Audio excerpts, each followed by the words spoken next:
আসলে কথা বলার কিছু নেই। এই মাদ্রাসার মাসুম বাচ্চাদের সামনে আর কি বা বক্তব্য রাখবো। তারা দুহাত তুলে আল্লাহর কাছে দোয়া চাইবে।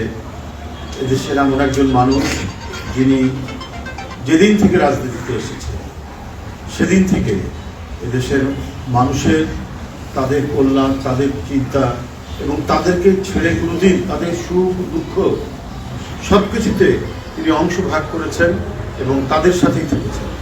অনেক প্রলোভন দেওয়া হয়েছিল, অনেক লোভ দেখানো হয়েছিল দেশকে চলে গেলে তার কিছুই হলো না। কিন্তু যারা দিয়েছেন তারা জোর করে রাষ্ট্র ক্ষমতা দখল করেছে, বাংলাদেশকে দখল করে রেখেছে অন্য দেশের তাবেদার বানানোর জন্য।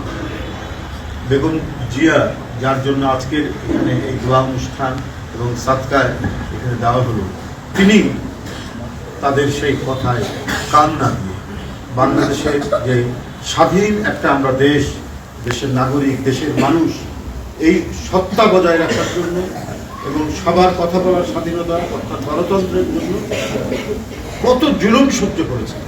একজন মহিলা মানুষ একটা ধ্বংসপ্রাপ্ত কারাগারের মধ্যে তাকে 2.5 বছরের মতো কারারুদ্ধ করে রাখা হয়েছে, তাকে চিকিৎসা দেওয়া হয়নি, তার খাবারের মধ্যে বিষ প্রয়োগ করা বিষয়েও মানুষ সন্দেহ করে, সবাই সন্দেহ করে। কারণ একটা সুস্থ মানুষ জেলের মধ্যে চলে গেলেন হাঁটতে হাঁটতে, যখন তাকে গ্রেপ্তার করে নিয়ে যাওয়া হয়, অথচ যখন 2.5 বছর পর তিনি যখন ফিরে আসছেন তখন হুইল চেয়ারে করে তাকে নিয়ে আসা হয়েছে।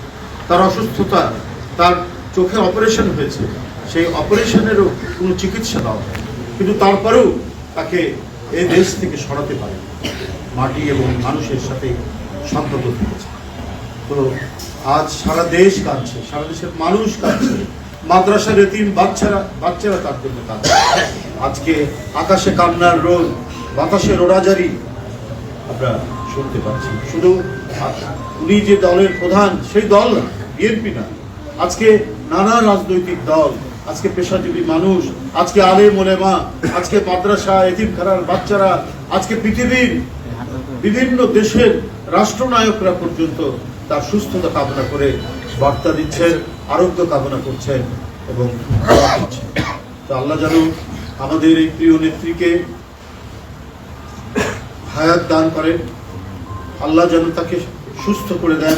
তিনি আরো অনেক দিন আমাদের মাঝে বেঁচে থাকলে কমপক্ষে দেশের জন্য, দেশের মানুষের জন্য মঙ্গল হবে।